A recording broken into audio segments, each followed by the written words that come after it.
dollar. Dirt and money, no soul. Had to go and get it, ain't no time to kick it. Got a stack of flip for my foes. Dollar. Please tell me you can hear me. Don't turn your back and don't neglect me. Just let me know if you need me. Dollar. Let me watch out for my partners. Keep my money long, get my team strong. Let me run away from my problems. Yo, what's good, original crew? It's your boy DJ Nuki, your girl. Sierra Nicole. Back on the channel, man. We got another Mr. Ballen, and we got, if you hear a bell ringing in this forest. I was trying to do like the Get Out dudes. Oh. He just came. He hit it on him. He said, "What the?" For real. Run, bro. I don't know what forest this is, but hey, I don't play with the forest. That's just one thing. Don't ever come in. Hey, man, you want to go out to the forest? Hey, man. Have you ever just been like? I've been in the forest before. Mm-hmm. Yeah. Ain't my cup of tea. That's how I know like. Yeah. Been there, done that. It ain't for me. Cool. Like, cool for if that's you. Yeah. Cool. You should always, you know what I'm saying? You can't say something ain't for you if you ain't tried it if you haven't before. tried. Well, I said a lot of things that for me. It ain't. Go try. We're going to throw it up here, man. With that being said, man, make sure you check out the links in the description box. Down below. You already know where to go if you want the first part. You got to do it. Check out down below. Also, if you enjoyed today's video, lock it in with a thumbs up. Thank you. Let's go. Let's check it out. Let's see what this one's about, man. You ready? I'm ready. Let's go.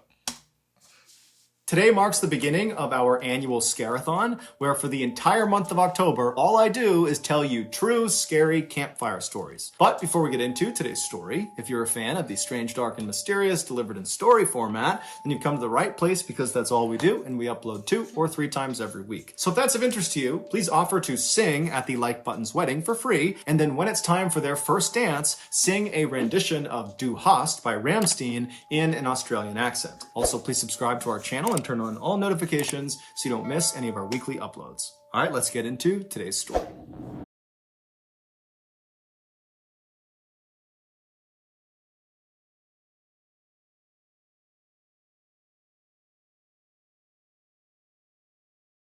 In June of 2019, an 18-year-old girl named Bella wrapped up her first year in college and headed home for the summer. Her family... What year? I'm trying to get... I know her name was Bella. I didn't get the year.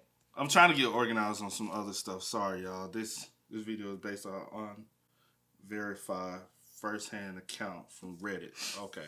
We got another Reddit one. All right, let's get it.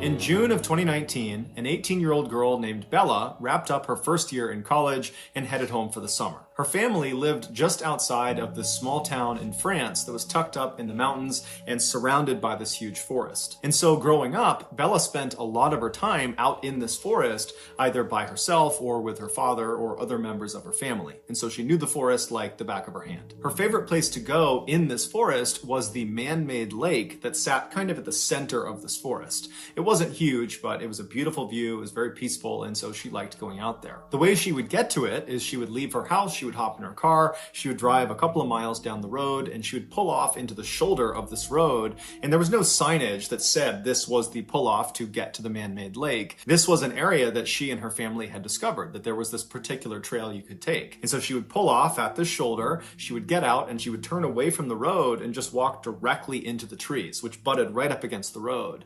And very quickly, after walking into the woods, after going through some thick underbrush, she would reach this kind of clearing and she would see up ahead this little stream. And off to the left side of this stream is what looked like this kind of beaten up little footpath, but actually what it was an animal trail. So animals just kind of made their way around this area all the time, and so it kind of carved out a path. And so Bella would walk down to this animal path, and she would walk along the path that kind of went parallel with the stream, and she would walk for maybe 15 or 20 minutes until this animal path veered hard to the left, kind of went away from the stream.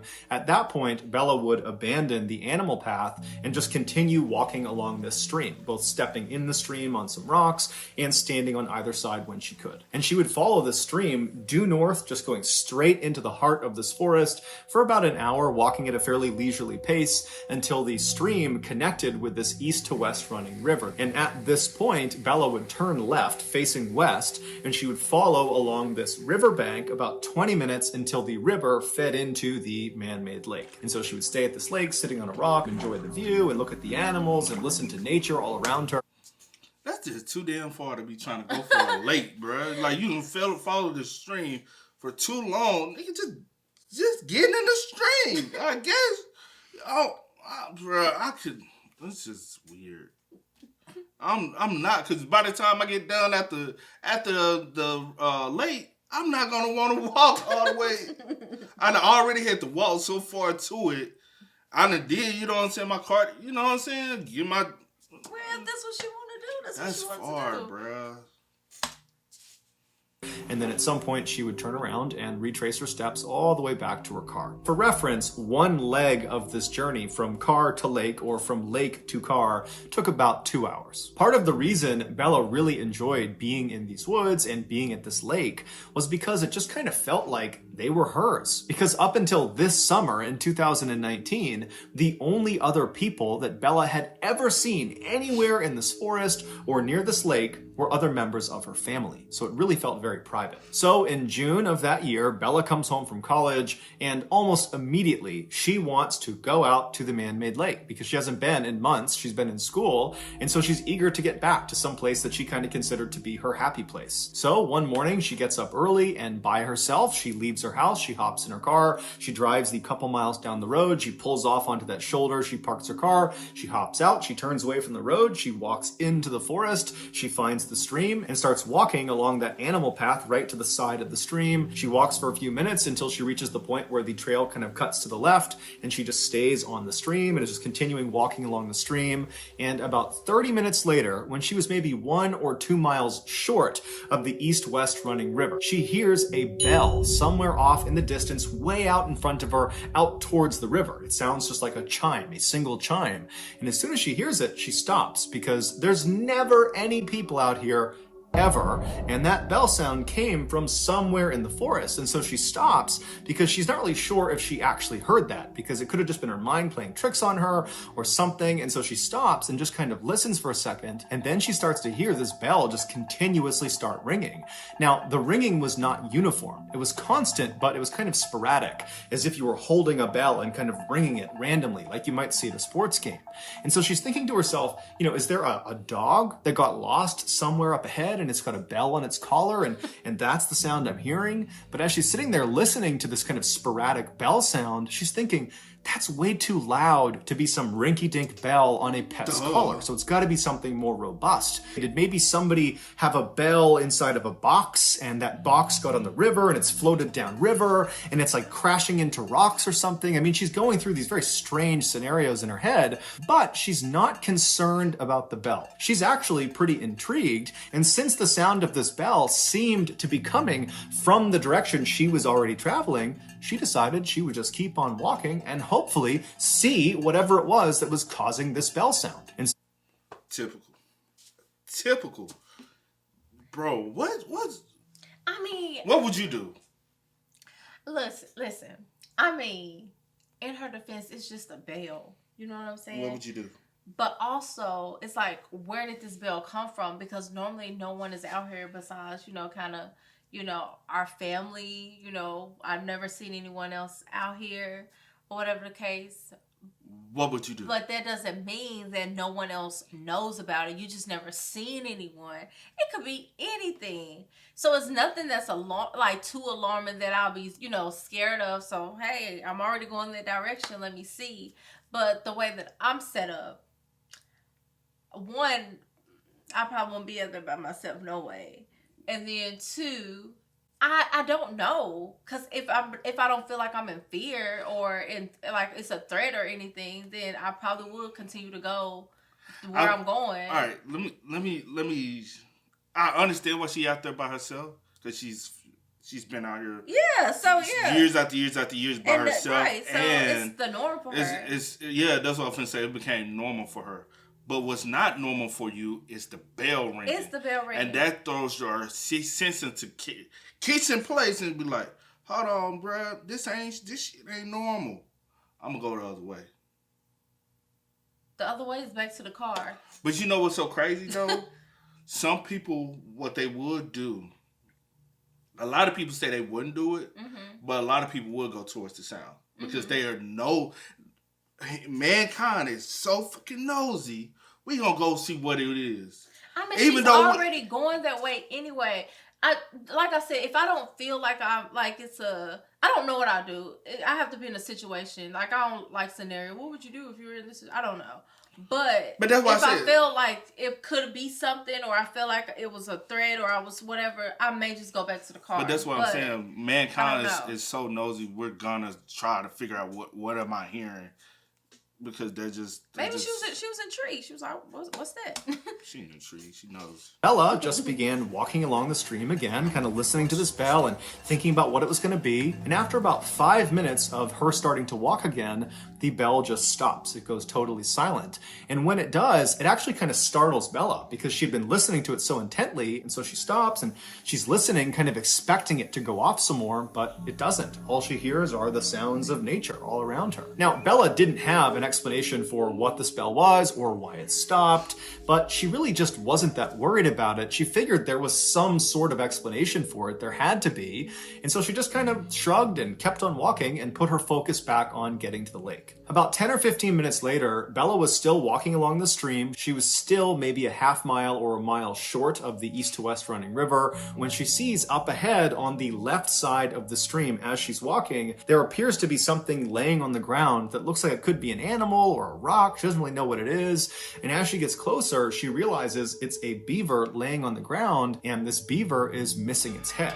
Now, this is a huge forest, and Bella would have known that, of course, there are wild animals all over the place, and so finding the body of an animal that had been attacked by another animal was not unusual. That's nature. But what did strike Bella as odd was the cut on this beaver's neck was unbelievably neat and uniform, as if its head had been very carefully removed with a very sharp knife. And the beaver's head was nowhere to be found. It certainly did not have the appearance of having its head removed from some predator and its teeth. That would have been very rough. Also, the rest of the beaver's body was intact. So whatever killed this beaver was not interested in eating the beaver. As Bella stood over this beaver and was just staring at it, she also noted that there was no smell. Normally, when something dies, it begins to smell very quickly. It's part of the decomposition process. And so for there not to be a smell indicated to Bella that this beaver must have been killed fairly recently. And then when Bella kind of gently prodded the body with her foot, she realized the beaver's body was still fairly limp. So rigor mortis had not set in. Rigor mortis is another part of the decomposition process where the body kind of stiffens up, and that happens fairly soon after death. And so as Bella is realizing this beaver must have died very recently, it dawns on her that most likely whoever or whatever has killed this beaver is probably somewhere nearby. And Bella can't help but connect this dead beaver to that bell she was hearing earlier, which before meant nothing, but considering the bell was roughly coming from the same area where this beaver has now been found, it made her uneasy. And so Bella found herself whipping her head around, looking out into the trees, seeing if, there's some person, a hunter or somebody that would kind of explain what was going on, but there was nothing. And so Bella felt herself starting to panic a little bit, but then she stopped herself and said, "Calm down. It's broad daylight. I have been coming to these woods for years and years. I've never seen another person. I've never encountered some predatory animal. I'm sure everything is perfectly fine. I got nothing to worry about." And so she stepped over the beaver and kept on walking. Bella would eventually reach the east-west running river. She would turn left and walk for 20 minutes alongside this river. She'd reach the man-made lake. She enjoyed the beautiful view and the scenery. And then at some point she turned around and began retracing her footsteps. She walked past the beaver on the ground all the way back to her car, and she went home. A week later, Bella was sitting around her house when she felt pretty bored and decided kind of abruptly that in order to cure her boredom, she would go back to the place she loved so much, the man-made lake. And so she told her parents where she was going, and then she left the house, hopped in her car, drove to the pull-off and parked and entered the woods at 6 p.m. Sunset that night was at 9 p.m. And so Bella knew this would need to be a fairly quick turnaround so she didn't get trapped in the woods in the dark. And so Bella finds the animal trail. She follows along the stream until the trail goes left and she stays on the stream. She continues walking on the stream when she starts to hear the distant sound of thunder. And so she looks up into the sky through the trees and she can see the sky is starting to get dark, but she's still a couple of hours away from sunset. And so between the thunder and the dark skies, she knows a storm is rolling in. But she is determined to get to that lake. And so instead of, turning around and saying, okay, I'll come back another time, she just starts jogging along the stream to get there as fast as she possibly can. And almost immediately as she's jogging, the raindrops start to fall. And by the time she passes the beaver corpse on the ground, it hadn't moved, the rain was really coming down. And then about 15 minutes after the corpse, when she hit the east-west running river, that's when the rain was at a full downpour. Still... Now in my head when he said rainfall was fall, I said nights like this, it's raindrops. Oh, but soon I heard them like, okay, I'm gonna turn around. I can come back tomorrow. No, I'm just saying a lot of stuff she's doing is stupid. Like it's not that serious to go do all of this just to go sit for a few minutes or for a few minutes because you already said it's a 2 hours like hike. Right, it's already 6. By the time you get there, it's gonna be already be trying to turn dark, so you gotta get and then you have to put your feet go in the back water and go. And you have right. So it's pointless. Yeah, it's not worth it. Like if you're going to do that, that'll be something I'll do like first in thing the in the AM. morning. Yeah. Like you said, the first time she went, she was cracking. Yeah. Damn near cracking dawn. You go, and that gives you time to really enjoy it, and you can turn around and head home. Yeah. You get your enjoyment out of it. This is just like, oh, I'm bored. I want to do something. Well, today's not a good day. Go run. Go hike. Well, not hike. Go run. Go jog down the road. Come back. Find you a movie. Find you a show to binge watch. But she had no movies. Ain't she probably can't get. She probably ain't got no cable. Read a book. Read a book. Write a book. Not write a book. Y'all the ones want to be out there in the wild.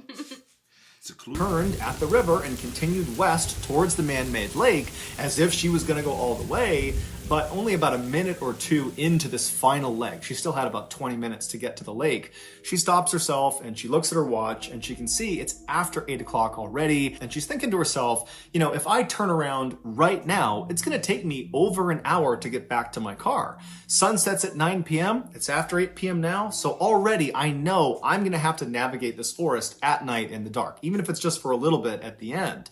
And if I go all the way to the lake and then come all the way back to the car, I'm going to be in the forest after dark for quite a while, maybe up to an hour.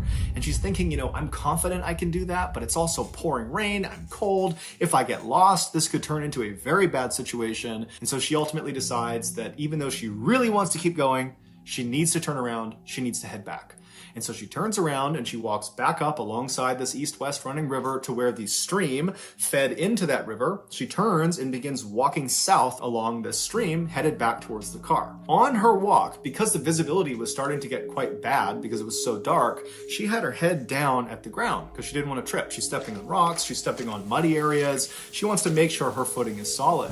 And so her head is down, the rain is pounding all around her, and she's walking for about 15 minutes when all of a sudden something hits her in the top of the head. And so reflexively, she looks up and kind of puts her hands in front of her face to protect herself, and she sees what she had just run into. It was the beaver corpse. It was hanging from a string that was dangling off a branch right above her. And this beaver's head had been retrieved, and the head had been stitched onto the front paws of this beaver. And so she's looking at this beaver that's dangling from this rope. It's carrying its own head, and she's walked square into it. And her first reaction was basically to gag. She was going to vomit. She was so disgusted. And then she began frantically rubbing at her hair where this thing had made contact with her because there could be juices from the decomposition that got on her. And then after frantically kind of patting at her head for a second, she stops and something really terrifying dawns on her. Whoever strung this beaver up to this tree and then stitched its head onto its paws, they had done that in the last 30 minutes because 30 minutes earlier when she was on her way in, she remembered passing the beaver carcass on the ground. She saw it. It had not moved from where it was the week before when she first saw it. And now this beaver is strung up in the tree. And so as the wheels are turning in Bella's head, she realizes that if someone has just done this, then they are probably nearby.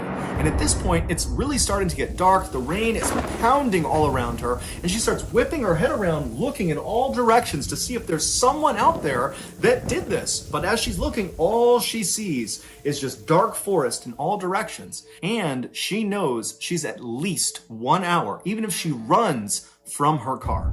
And so suddenly she is totally panicked. And in an effort to calm herself down, she says to herself, okay, I need to get out of here, but I have to walk. If I start running right now, this is going to turn into a complete nightmare. I just have to try to walk. And so she walks around this dangling beaver corpse and starts walking along the stream. And as soon as she's past that corpse, she feels the hairs on the back of her neck stand up. She can hear movement behind her. She doesn't know what it is. It could be a deer, it could be some animal, but she's too afraid to turn around. And even though she was trying to tell herself to calm down, just keep walking, you're safe, you're freaking yourself out, everything is okay, as she's walking, she could feel herself starting to speed up until finally she was just running down the stream, sprinting actually away from this beaver and whatever it was that was moving around in that area.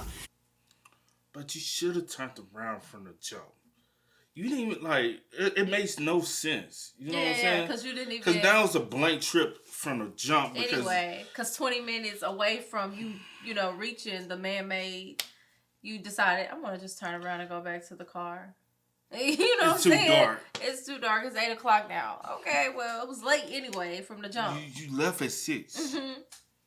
Like, you know how long it takes you. Oh, my... Like, this is like a dodo bird. Like, even taking you there this gotta be and fake. taking you back. That's like late. Like, baby, you was pushing it. You was, like, to be honest, what you thought you was going to get down there and do?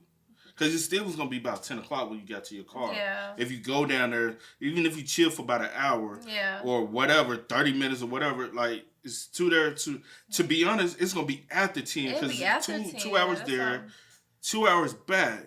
That's 4 hours. And then chilling for however long you were going to chill for down there. Yeah, you talking about damn near midnight by the time you get back home. Mm-hmm. So what was like 6 o'clock? You decided this story got to be fake, bro.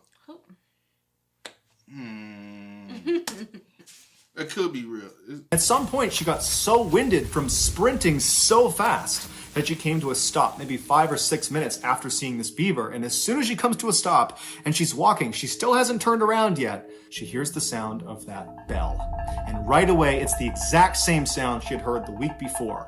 It's that kind of constant, sporadic sound of someone ringing a bell. But in her panic state, she doesn't know where it's coming from. She's so scared. Her anxiety is so high. She doesn't know if it's behind her or if it's off to the side. It's now completely dark out. And so she is full-blown terrified. There is someone or something behind her that has strung this beaver up that's probably watching her, and she can't see them. Even though she's beyond winded, she can barely breathe, she just starts sprinting as fast as she can. And as she's stumbling and falling on the rocks and tripping because she's not really looking where she's going, in the background and all around her, she's hearing this bell chiming and she's hearing something moving around in the woods behind her. And she pulls her phone out of her pocket, her iPhone, and as she's running, she dials her father. She puts the phone to her ear. She's crying. She's panting. She can barely breathe. Her father picks up and she's so relieved to hear his voice, but she can't even make a sentence. She just starts crying and wailing and pleading with him. Dad, come out to the forest. Meet me at the spot where the trail veers away from the stream. Meet me there. There's someone in the forest that's chasing me and I can't see them. Her father on the other end of the phone, he didn't know what to make of this, but he could hear the primal fear in his daughter's voice.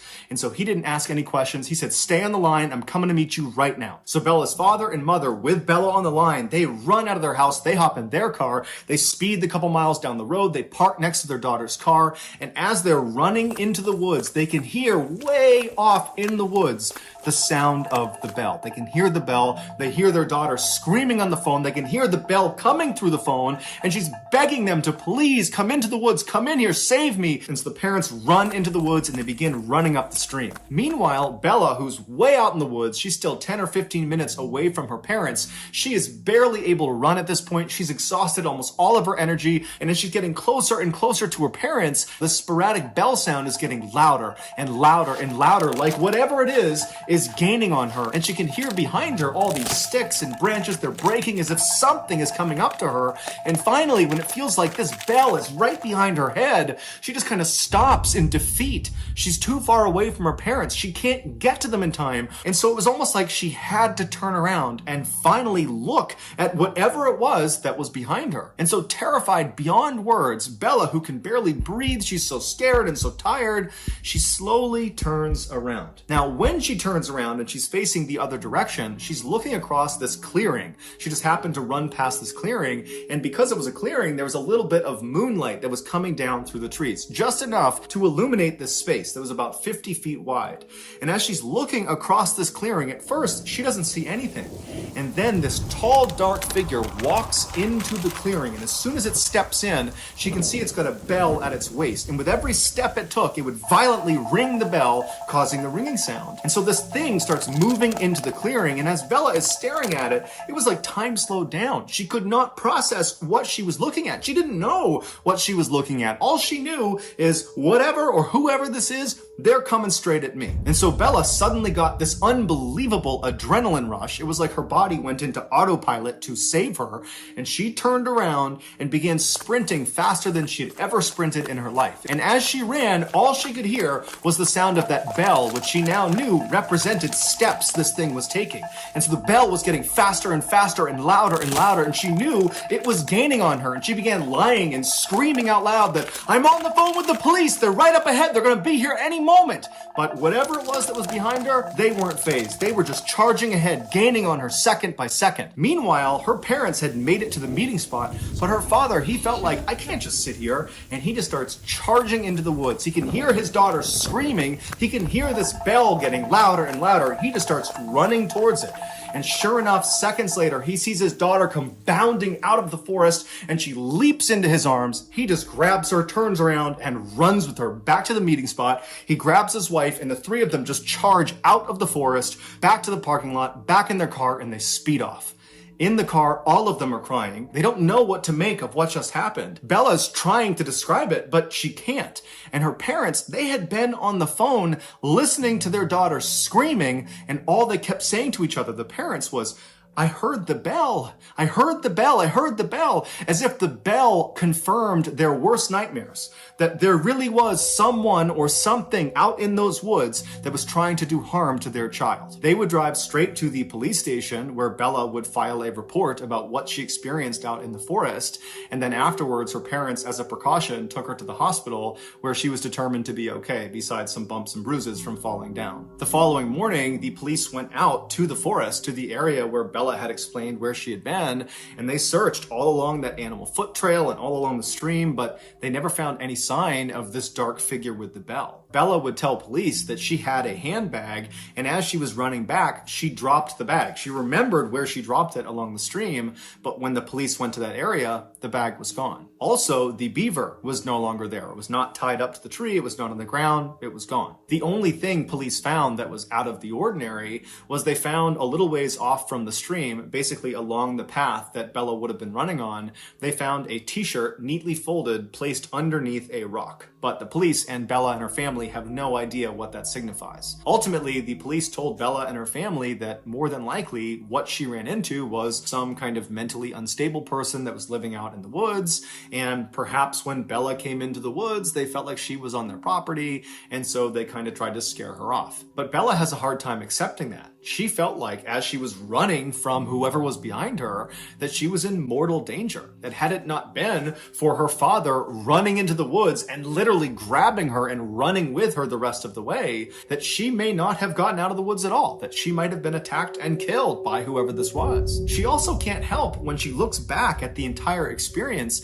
thinking about that moment when she turned around and looked across that clearing and saw this figure come into the moonlight for the first time, that when it came into the moonlight, the way it was moving, the steps it was taking, they weren't normal, they were abnormal. There was just something off about this thing's movement, that it didn't seem like she was looking at a person, but rather some big animal. But regardless, since her ordeal, there have been no strange sightings out in those woods. However, almost no one ever goes in those woods except for Bella and her family, and Bella and her family, they don't go in those woods anymore. So whoever or whatever is out there is still just out there. So that's going to do it, guys. If you found the secret in today's episode, let us know in the comments section what it is and where you found it. And if you're the first person...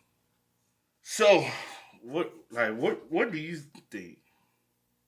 I don't think it was an animal. Because, you know, she was like, she probably think maybe because how the movement was, it was abnormal. So it may have been just a large animal. But I actually think possibly it was an actual person. Even from going back to the beaver cut and how the head was like, detached from the body. Like an animal was not out there cutting with a knife. You know what I'm saying? But the reason why I believe it is a human, because even while you run it, you're frantic. Yeah. So nothing's like your brain is trying to adjust to everything it's seeing, and your eyes is trying to map out, but your body is still in a freaked out, in a panic. You freaking out. A lot of stuff you're seeing just not going to be making sense to you. And you're going to be jumbling all these things into you. Now, your visual aspect is going to be a lot of times 100% true. But you're not being able to comprehend everything you fully seeing. That's why a lot of times in situations, eyewitness testimony can kind of get foggy, is because your mind is still trying to adjust to everything it just took in, but your body is such in a panic mode, it can't computerize those images and take in exactly what it's been seeing. So it could have been a tall individual who's crazy, lunatic, is out there just living out, and he's like, and you haven't been in these forests for months because you've been off at school. So somebody could have claimed that it's their habitat.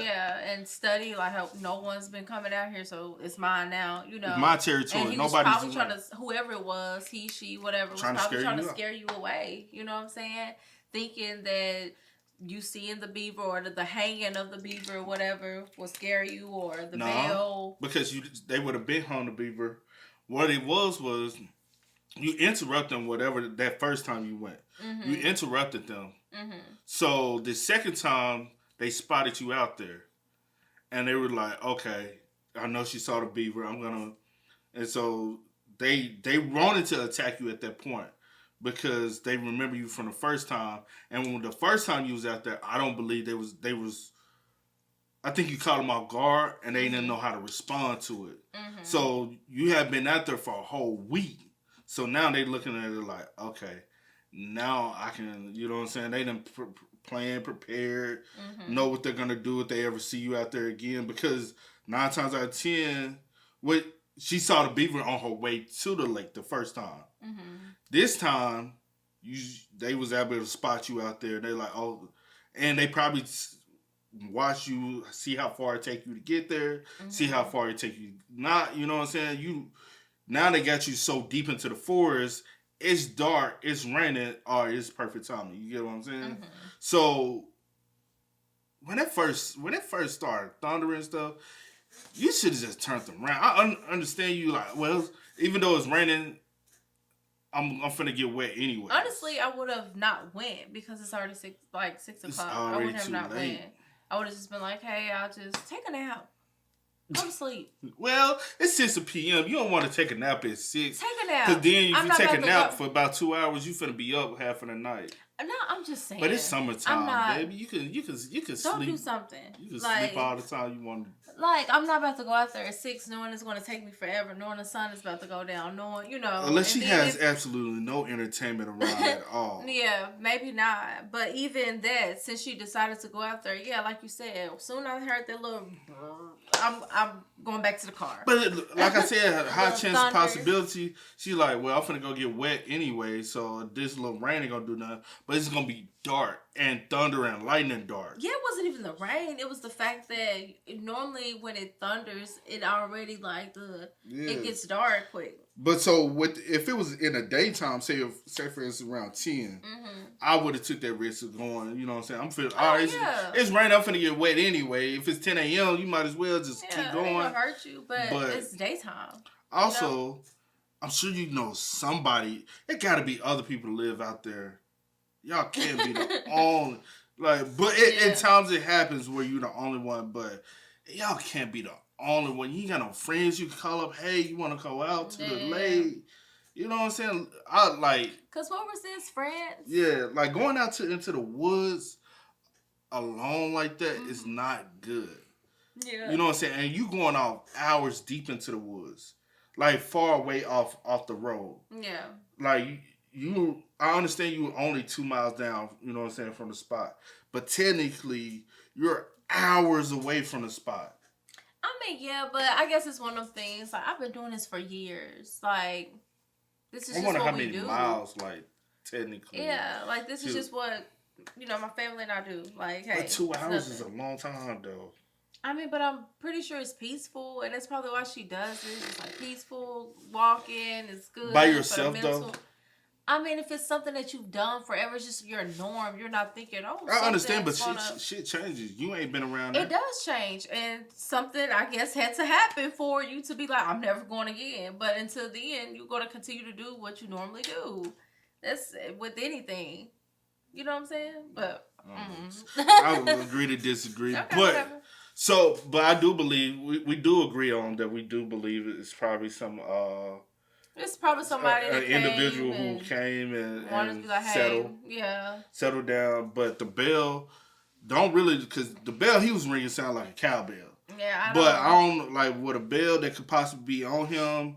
And you know what? The bell he probably has on him to alert people that somebody is like, you know what I'm saying, that I'm coming. Mm-hmm. And that is to kind of give people a warning and try to possibly scare people just away. Scare them away or whatever. Yeah, that sounds like somebody who's trying to kind of manipulate the situation I want and to force take you. over. I don't want you coming back here. I see you done came 2 days in a 2 days in a row. It was and homeless a week people and do then that a week though. or whatever. But homeless people do claim territory. Like, this is mine, because they don't have anything. Yeah. And once they sell into something and they like, this is mine. Don't come bother. Like, he's probably eat the animals, eat out the land. Yeah. He's like, so ain't no telling, There's bro. no telling, yeah. But, hey, she almost got though. And one thing I was thinking when the father was running to her, I'm like, did the father see anything? I was like, is the father running towards her, like looking, or did he just grab her, like, hurry up and, you know what I'm saying, took off running too? Yeah. So this one, it's a weird one. Yeah, but the only thing, my thing is, I'm taking away from it is that it says, damn, if I can get it. This video is based off an unverified first-hand account from Reddit. Mm-hmm. So technically, it could be false. Yeah. It could be a whole false. It could just be made up, for who knows. So, but do you believe it could be real though? I mean, possibly. Things like that happen. Weird, encounters and stuff happen. Especially like a lot of stuff happens like in the forest, like weird stuff that you can't explain. Yeah, it's just like, so I mean, it could be true. Yeah, it could be true though. I guess the only way we'll know is if we could see the police report from that day to know that someone actually filed a police report. Did anyone really file a police report? And stuff like that. Also, did she really file a did she actually go to the hospital? And did she get admitted that they do any paperwork? Because then you got a paper trail. Yeah, so I don't know. Mm-hmm. And this is another reason why I'm like, it's inhuman, because she did drop a bag. Mm-hmm. Bag was never retrieved, and somebody folded up a shirt with a. And whatever. Mm-hmm. That's a symbol for something. I forgot what it was. It's like a symbol. It ain't no symbol of peace, but it's kind of like a threat. A nice folded up shirt with a rock on top of it. Is that what I mean? I'm asking. Like, is that what that means? You're really questioning me right now. Like, is that what that means? That's disrespectful. That's not disrespectful. It's not. I'm saying I feel as though it's a threat. It symbolizes something. You just don't know what it means. I believe it's a threat. We're going to go. It may be. What you think? And then for the beaver not to be out there. All right, we're finna go. It's time to wrap it up. Little man gotta go out. So with that being said, man, make sure y'all spam us up in the comments. Let us know y'all thoughts and opinions. But as always, I do go by the name DJ McKiddance. We are. Had to go and get it, ain't no time to kick it. Got a stack of flip for my folks. Dollar. Please tell me you can hear